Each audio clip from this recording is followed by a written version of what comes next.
بسم اللہ الرحمن الرحیم اعوذ باللہ من الشیطان اللعین الرجیم بسم اللہ الرحمن الرحیم وبہ نستعین انہ خیر ناصر ومعین رب اشرح لی صدری ویسر لی امری واحلل عقدۃ من لسانی یفقہوا قولی۔ آج کی ہماری بحث آخری بحث ہے کہ جو خاتمہ کے بارے میں ہے۔ پیچھے ہم نے یہ ثابت کیا ہے کہ تعارض ادلہ کی بحث میں جو تعارض غیر مستقر ہے وہ اصلاً اس تعارض کی بحث میں شامل ہی نہیں ہے، کہ ہم جہاں جامع دلالی کی بحث کرتے ہیں وہاں پر ہم تعارض غیر مستقر کو ڈسکس کرتے ہیں۔ بس اس سے یہ ثابت ہوتا ہے کہ تعارض کی بحث کے اندر ہم فقط تعارض مستقر کو ہی ڈسکس کریں گے۔ تو اس میں جو ہے وہ تعارض غیر مستقر میں کہ جہاں پر دو دلیلوں کے درمیان تعارض موجود ہوتا ہے کہ جس کو جمع کرنا ممکن نہیں ہوتا ہے، تو فرماتے ہیں کہ دو دلیلوں کے درمیان پایا جانے والا یہ جو تعارض ہے اس کی چند ایک صورتیں ہم فرض کر سکتے ہیں۔ اگر ہم منطق کی زبان سے اس کو سمجھنا چاہیں تو اس میں یہ ہوتا ہے کہ یا تو ان دو متعارض دلیلوں کے درمیان پائی جانے والی نسبت تباین کی ہوگی، یا یہ ہے کہ عام خاص مطلق کی ہوگی، یا پھر عام خاص من وجہ کی نسبت ہوگی۔ تباین کی نسبت کہاں پر ہوتی ہے؟ فرماتے ہیں کہ تباین کی نسبت وہاں پر ہوتی ہے جہاں دونوں کے مابین کوئی مادہ اجتماع موجود نہیں ہوتا۔ اور عام خاص مطلق کی کہاں پر ہوتی ہے؟ فرماتے ہیں عام خاص مطلق کی وہاں پر ہوتی ہے کہ جہاں پر دو مادے اجتماع کے ہوتے ہیں اور ایک مادہ افتراق ہوتا ہے۔ اور عام خاص من وجہ کی کہاں پر ہوتی ہے؟ فرماتے ہیں کہ جہاں پر دو مادے افتراق کے ہوتے ہیں اور ایک مادہ جو ہے وہ اجتماع کا ہوتا ہے۔ پس جہاں کہیں پر دو روایات کے درمیان تعارض موجود ہو اور وہ تعارض بھی تعارض مستقر ہو تو سب سے پہلے جس چیز کو ایک فقیہ اور مجتہد دیکھتا ہے وہ یہ ہے کہ ان دو روایات کے درمیان جو نسب اربع میں سے کون سی نسبت موجود ہے، آیا تباین کی ہے، آیا عام خاص مطلق کی ہے، عام خاص من وجہ کی ہے، یا پھر جو ہے وہ ان کے درمیان نسبت تساوی کی ہے۔ تو بس پھر فرماتے ہیں یہاں پر کہ جہاں کہیں پر دو روایات کے درمیان نسبت تباین کی ہوگی وہاں پر کیا کریں گے؟ وہاں پر مرجحات کو دیکھا جائے گا۔ اگر وہاں پر تباین کی صورت میں کہیں پر دو دلیلوں میں سے کسی ایک میں مرجح موجود ہے تو اسی کو لے لیا جائے گا اور اسی پر عمل کیا جائے گا، دوسری کو چھوڑ دیا جائے گا۔ لیکن جہاں پر مرجح موجود نہ ہو اور نسبت بھی تباین کی ہو تو وہاں پر پھر اخبار تخییر کا جو ہے وہ نمبر آتا ہے، اور پھر دو روایتوں میں سے جس کو چاہیں گے اختیار کریں گے۔ اگر دو روایتوں کے درمیان تعارض کی نسبت عام خاص مطلق کی ہے، یعنی ایک روایت عام ہے اور دوسری خاص ہے، یا ایک مطلق ہے اور دوسری مقید ہے، تو وہاں پر کیا ہوگا؟ آٹومیٹکلی وہاں پر تعارض غیر مستقر ہوتا ہے۔ اور تعارض غیر مستقر میں پھر ہم کیا کریں گے؟ پیچھے ہم عرض کر چکے ہیں کہ عام اگر ہے تو اس کی تخصیص کر دیں گے، اگر مطلق ہے تو اس کی تقیید کر دیں گے، اور اس صورت میں تعارض جو ہے وہ باقی ہی نہیں رہے گا۔ پس جہاں پر دو روایتوں کے درمیان عام خاص مطلق ہو وہاں پر کیا ہے؟ وہ ہماری بحث سے ہی خارج ہے۔ پس بحث کہاں پر ہے کہ جہاں پر دو دلیلوں کے درمیان پائی جانے والی جو نسبت ہے وہ عام خاص من وجہ کی ہو، چونکہ عام خاص من وجہ کے اندر ہم نے عرض کیا ہے کہ اس میں دو مادے افتراق کے ہوتے ہیں اور ایک مادہ جو ہے وہ اجتماع کا ہوتا ہے۔ کیسے؟ اس کو ہم جو ہے وہ دو مثالوں سے سمجھتے ہیں، پیچھے بھی ہم عرض کر چکے ہیں تفصیل کے ساتھ۔ مثلا ایک جو ہے وہ دلیل کہتی ہے کہ اکرم العلماء، اسی طرح دوسری جو ہے وہ دلیل کہتی ہے کہ لا تکرم الفساق۔ اب یہاں پر دو جگہ پہ مسئلہ نہیں ہے چونکہ دو مادے افتراق کے ہیں۔ پہلا کون سا ہے؟ ایک بندہ ہے کہ جو عالم ہے فاسق نہیں ہے، اب یہاں پر کوئی مشکل نہیں ہے، وہاں پر اس کا اکرام کیا جائے گا۔ ایک بندہ ہے کہ جو فاسق تو ہے لیکن عالم ہی نہیں ہے، بس یہاں پر کیا ہے، یہاں پر بھی کوئی مشکل نہیں ہے، اس کا جو ہے وہ اکرام نہیں کیا جائے گا۔ یہ تو دو مادے افتراق کے ہو گئے۔ مسئلہ وہاں پر ہے کہ جہاں پر مادہ اجتماع ہے، کہ جہاں پر دونوں جمع ہو گئے، عالم بھی ہے اور فاسق بھی ہے۔ اب عالم والی روایت کو دیکھیں، اس کی دلیل کو دیکھیں تو وہ کہتی ہے کہ اکرام کرو، اگر فاسق والی کو کہتے ہیں تو وہ کہتی ہے اسی بندے کا اکرام نہ کرو۔ یا مثلا شرعی مثال آپ یوں لے سکتے ہیں کہ شرعی دلیل کہتی ہے کہ ہر وہ حیوان کے جو غیر معقول اللحم ہے، یعنی جس کا گوشت نہیں کھایا جاتا، تو اس کا فضلہ بھی نجس ہے۔ اسی طرح ایک اور دلیل ہے کہ جو ہمارے پاس موجود ہے، جو کہتی ہے کہ ہر پرندے کا فضلہ پاک ہے۔ اب یہاں پر بھی دو مادے افتراق کے ہیں، ان میں مسئلہ نہیں ہے، مسئلہ وہاں پر ہے کہ جہاں پر ایک مادہ اجتماع ہے۔ افتراق کے کون سے ہیں؟ مثلا ایک حرام گوشت جانور ہے، اس کا گوشت جو ہے وہ نہیں کھانا ہے، اس میں حکم لگایا جائے گا، اس میں کوئی مسئلہ نہیں ہے کہ حرام گوشت جانور ہے، پرندہ نہیں ہے، تو وہاں پر اس کا فضلہ کیا ہے؟ نجس ہے۔ ایک دفعہ یہ ہے کہ پرندہ ہے لیکن اس کا گوشت حرام نہیں ہے، یہاں پر بھی کوئی مسئلہ نہیں ہے، یہاں پر اس کا فضلہ کیا ہوگا؟ پاک ہوگا حتماً۔ مشکل وہاں پر آتی ہے کہ جہاں پر پرندہ بھی ہو اور اس کا گوشت کھانا بھی حرام ہو، تو وہاں پر مشکل آتی ہے کہ آیا اس کو حیوان غیر معقول اللحم کی نسبت دیکھیں تو یہاں پر اس کا فضلہ نجس ہے، اور اگر دیکھیں کہ ہر پرندے کا فضلہ پاک ہے تو یہ بھی تو پرندہ ہے، اس کا فضلہ پاک ہونا چاہیے۔ بس ایک ہی پرندہ ہے، اس کا فضلہ ایک دلیل کو دیکھیں تو نجس ہے، دوسری دلیل کو دیکھیں تو پاک ہے۔ اب یہاں پر جو ہے وہ کیا کریں؟ تو ایسے مقام پر صاحب کتاب فرماتے ہیں کہ جہاں پر دو دلیلوں کے درمیان پائی جانے والی نسبت عام خاص من وجہ کی ہو، وہاں پر مرجحات پر عمل کیا جاتا ہے کہ دو دلیلوں میں سے دیکھا جائے گا کہ مرجح کس کے اندر موجود ہے۔ بس اگر جو ہے وہ مرجح موجود ہے تو وہاں پر پھر مرجح کو لے لیں گے، اور جس کے اندر جو ہے وہ ترجیح پائی جاتی ہے، چونکہ مرجحات ہمارے عرض کر چکے ہیں تو اسی پر جو ہے وہ عمل کیا جاتا ہے۔ لا شک فی انصراف روایات التخیر عن المقام، اس میں فرماتے ہیں کہ جہاں پر دو روایات کے درمیان عام خاص من وجہ کی نسبت ہوتی ہے، وہاں پر فرماتے ہیں کہ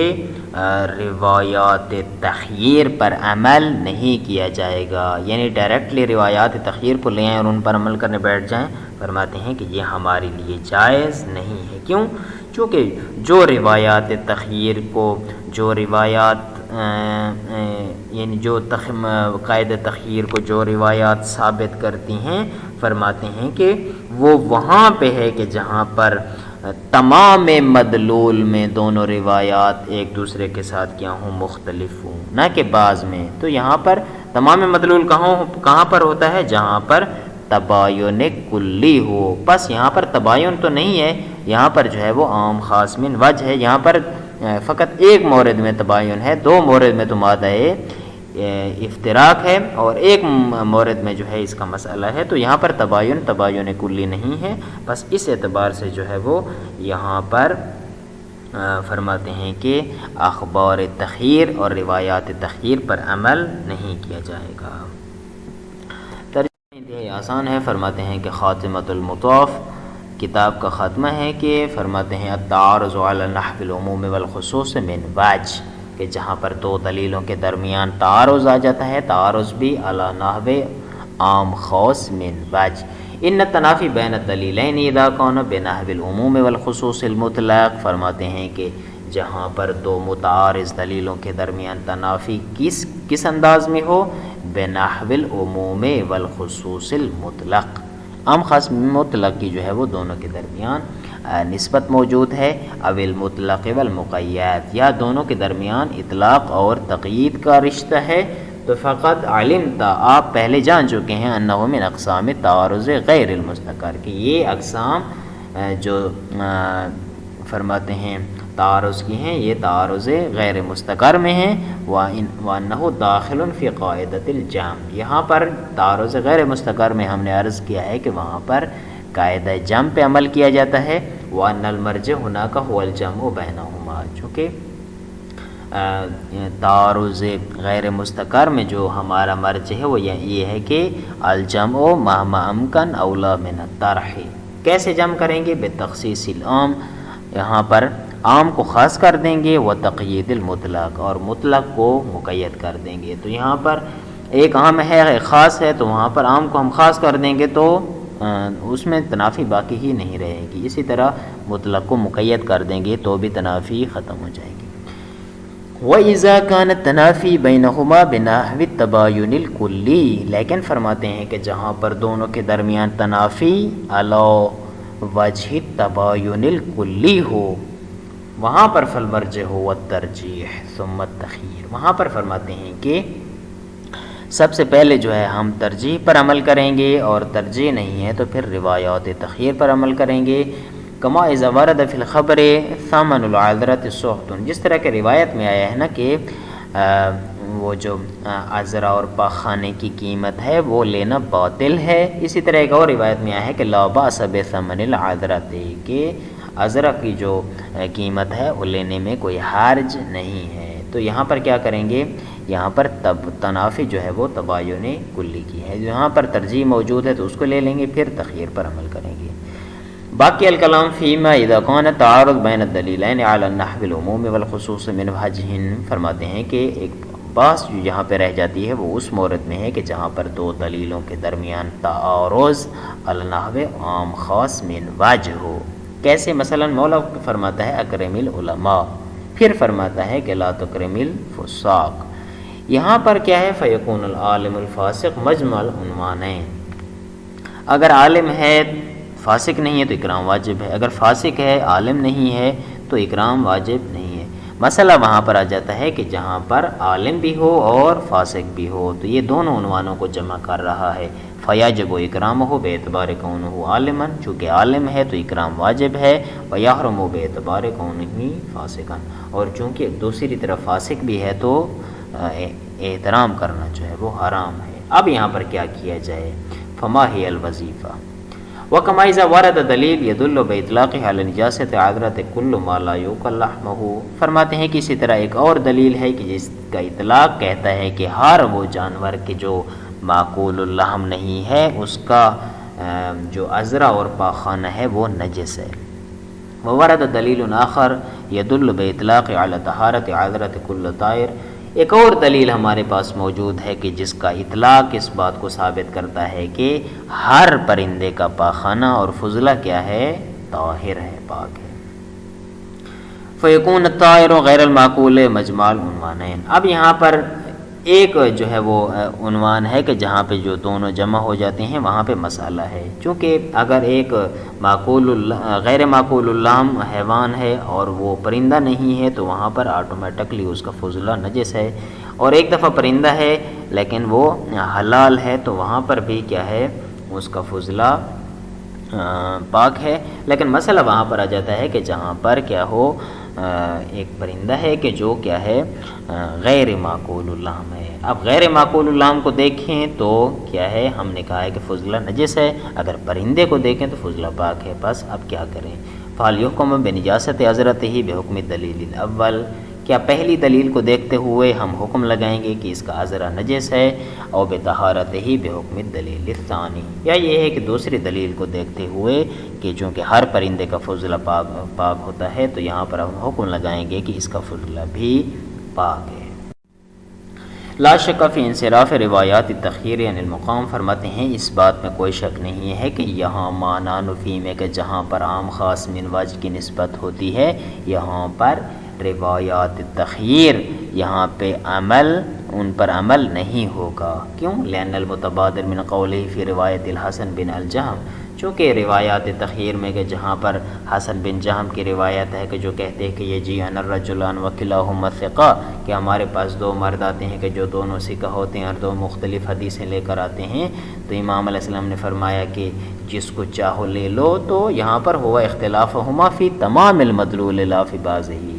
یہاں پر اختلاف ایسا ہے دو روایتوں کے درمیان کہ جو تمام مدلول اور تمام معنی میں ہے، نہ کہ بعض معنی میں۔ تو یہ گویا کہ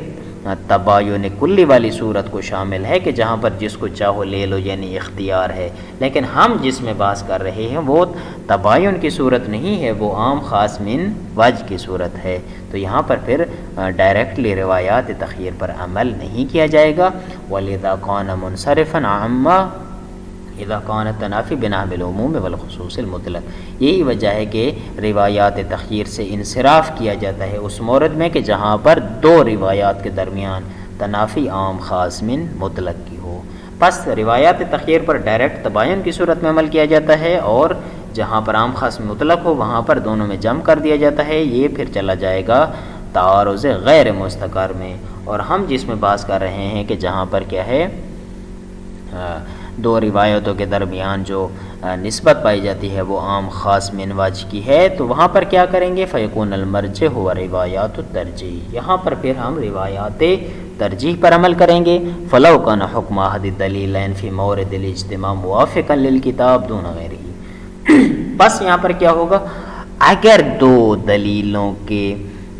دلیلوں میں سے ایک کا حکم مورد اجتماع میں موافق کتاب ہو، چونکہ مورد افتراق میں تو مسئلہ نہیں ہے، مورد اجتماع میں مسئلہ ہے، تو مورد اجتماع میں دو دلیلوں میں سے ایک کا حکم اگر موافق کتاب ہے جبکہ دوسری کا موافق کتاب نہیں ہے، تو او مخالف للعامہ، یا موافق کتاب نہیں ہے وہاں پہ مرجح مخالف عامہ ہے، دوسرا مخالف عامہ نہیں ہے، فیؤخذ بہ دون الآخر، تو جس کے اندر مرجح موجود ہے اس کو لے لیا جائے گا اور دوسری کو چھوڑ دیا جائے گا۔ لعم یعمل بہما فی موردی الافتراق، جی ہاں ان دونوں روایات پر عمل کیا جائے گا، کہاں پر؟ اس دو مورد میں کہ جہاں پر افتراق کا مورد ہے۔ کون سے دو؟ یعنی اخبار تخیر پر بھی جو ہے وہ آپ عمل کر سکتے ہیں جہاں پر کیا ہے مورد افتراق ہے، چونکہ مورد اجتماع میں ہمیں مسئلہ ہے۔ ولا محظور فی ذلک، وہاں پر کوئی معنی بھی موجود نہیں ہے، لامکان یکون الامام فی مقام بیان الحکم الواقعی بالنسبت الی اصل الحکم، چونکہ فرماتے ہیں کہ جہاں پر عام خاص من وجہ کے اندر دو مورد افتراق کے ہوتے ہیں وہاں پر ممکن ہے کہ امام علیہ السلام کیا ہوں؟ امام علیہ السلام حکم واقعی اولی بتانا چاہ رہے ہوں۔ کیسے؟ مثلا فرمانا چاہ رہے ہیں کہ غیر معقول اللام کا فضلہ بھائی نجس ہوتا ہے، اور اسی طرح حکم واقعی اولی بتانا چاہ رہے ہوں کہ ہر پرندے کا فضلہ پاک ہوتا ہے۔ یہاں پر مقام اجتماع میں روایات ترجیح کی طرف ہم رجوع کر سکتے ہیں، لیکن مقام جو ہے وہ جہاں پر مورد افتراق ہوتا ہے وہاں پر کیا ہوتا ہے؟ وہاں پر جو ہے یعمل بہما، یہاں پر ہم کیا ہے اخبار تخیر کو بھی ساتھ لے سکتے ہیں۔ ولیس الخبر کا شہادت الشاہد، اور فرماتے ہیں کہ جو روایت ہوتی ہے وہ ایک گواہ کی گواہی کی طرح نہیں ہوتی ہے کہ حیث لا یجوز الاخذ ببعض مدلولها دون بعض، کے گواہ کی گواہی میں سے جس طرح بعض اس کے مدلول کو لے لیا جاتا ہے اور جو ہے بعض کو چھوڑ دیا جاتا ہے، روایت میں ایسا نہیں ہے کہ بعض حصے کو لے لیا جائے اور بعض کو چھوڑ دیا جائے، بلکہ لینا ہے تو پوری روایت کو لے لیا جائے گا، اور اگر نہیں ہے تو جس طرح کہ چونکہ گواہ کی جو گواہی ہوتی ہے وہ خبر کی طرح نہیں ہوتی ہے۔ کیسے؟ مثلا گواہ کی گواہی یا تو پوری قبول کی جاتی ہے یا پوری جو ہے وہ رد کی جاتی ہے، ایسا نہیں ہے کہ آدھی گواہی جو ہے وہ قبول ہو اور آدھی گواہی جو ہے وہ رد کر دیں۔ لیکن روایات کا جو سلسلہ ہے ان میں ایسا نہیں ہے کہ مکمل طور پہ جو ہے وہ آپ اس کو یا لے لیں یا چھوڑ دیں، بلکہ ہو سکتا ہے کہ ایک روایت مطلق ہو، دوسری مقید ہو، ایک عام ہو دوسری خاص ہو، تو وہاں پر بعض حصوں کو بسا اوقات لے لیا جاتا ہے، بعض کو تقیید کی صورت میں چھوڑ دیا جاتا ہے۔ بسا اوقات ایک روایت عام ہے تو اس کا کوئی مخصص موجود نہیں ہے تو پوری کو لے لیا جاتا ہے، تو بس یہاں پر روایت اور اس میں فرق ہے۔ تو اسی طرح یہ ہو سکتا ہے کہ مورد افتراق میں کیا ہو، ہم روایات تخیر پر عمل کر سکتے ہیں، البتہ جہاں پر مورد اجتماع ہے وہاں پر جو ہے فرماتے ہیں کہ فقط عام خاص من وجہ کی صورت میں کیا ہوگا، فقط روایات ترجیح پر جو ہے وہ عمل کیا جائے گا۔ وصلی اللہ علی سیدنا محمد وآلہ الطیبین الطاہرین المعصومین، اللہم صلی علی محمد وآل محمد وعجل فرجہم۔